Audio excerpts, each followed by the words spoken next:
Nous allons nous intéresser à présent à une très belle application du principe de comparaison sur les domaines fins qui s'appelle la méthode des hyperplans mobiles.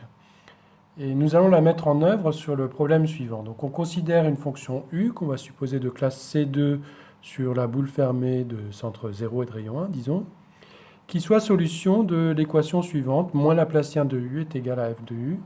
Et sur la fonction f, on supposera juste qu'il s'agit d'une fonction de classe C1, disons. Et on supposera également que la fonction U est strictement positive à l'intérieur de la boule et qu'elle s'annule sur le bord de celle-ci.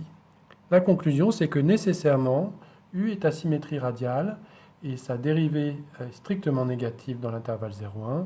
Autrement dit, elle est strictement décroissante. Alors, comment est-ce qu'on fait pour démontrer ce résultat?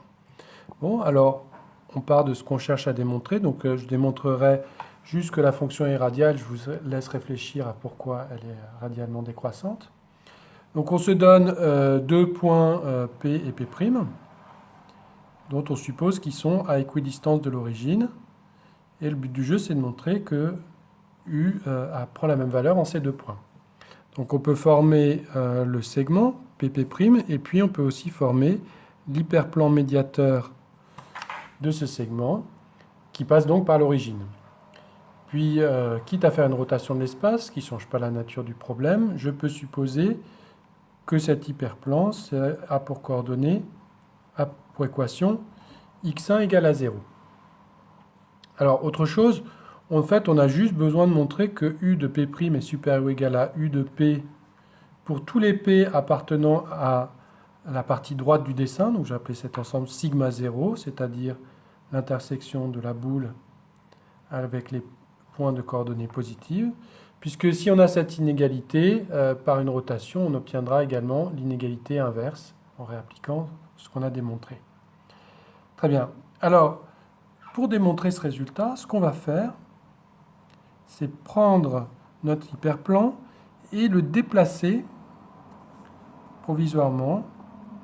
On va prendre l'hyperplan maintenant de coordonnées x1 égale à lambda, et puis on va prendre un point, donc je vais l'appeler x ce coup-ci, et un autre point que je vais appeler x lambda qui va être son symétrique par rapport à l'hyperplan. Donc x a pour coordonnées x1, x', un point dans la boule, et même je vais le prendre dans la partie de la boule qui se trouve, la calotte qui se trouve à droite de l'hyperplan, et son symétrique qui a donc pour coordonnées 2 lambda moins x1 pour la première, et x' pour les autres coordonnées. Donc on a introduit ces notations, et ce qu'on va essayer de démontrer, c'est que U de x lambda est supérieur ou égal à U de x pour tout x dans sigma lambda. Donc on va prendre cette fonction U de x lambda, on peut la renommer U lambda de x si on le souhaite. Et maintenant on va poser W lambda qui va être égal à U lambda moins U. Quelle équation vérifie W lambda? Si on calcule le Laplacien de U de x lambda, on voit immédiatement que c'est également égal au Laplacien de U au point x lambda, donc f de U lambda. Et puis moins le Laplacien de U, il vaut lui aussi f de U. Et cette quantité-là, en multipliant et divisant par W lambda, on peut la réécrire f de U lambda moins f de U sur U lambda moins U fois W lambda. Ce qu'on peut encore réécrire, ce coefficient-là, comme un certain coefficient C lambda de x fois W lambda. Donc tout ça, ça a lieu dans sigma lambda. Et observez, puisque U est une fonction de classe C2 et F est de classe C1, le taux d'accroissement qui est ici, il est borné, il est même uniformément borné, hein, C lambda, si on regarde sa norme L infinie, elle est contrôlée par une constante qui ne dépend pas de lambda. Alors, si on regarde W lambda sur le bord de sigma lambda maintenant, qu'est-ce qui se passe? Eh bien, on voit qu'il y a deux bords à sigma lambda. Il y a d'abord l'hyperplan. Sur l'hyperplan, les points x et x lambda sont confondus, donc W lambda est nul. Et sur cette calotte sphérique, qu'est-ce qu'on a? Eh bien, U va être nul. Et le symétrique x lambda va être intérieur. Donc u de x lambda, lui, va être strictement positif. Donc conclusion, on a un point comme celui-ci, w lambda est positif. Donc pour résumer, w lambda est positif ou nul sur le bord de sigma lambda. Et bien voilà, on a réussi à démontrer, si tant est qu'on a pris la mesure de notre ensemble sigma lambda suffisamment petite, ce qui est possible en prenant lambda proche de 1, qu'on est dans les conditions d'application du principe du maximum sur les domaines fins. Et donc, on sait que w lambda est supérieur ou égal à 0 dans sigma lambda. Et puis, par le principe du maximum fort, parce qu'on a vu qu'il y avait des points où w lambda n'était pas nul, on peut même dire que w lambda est strictement positive dans sigma lambda.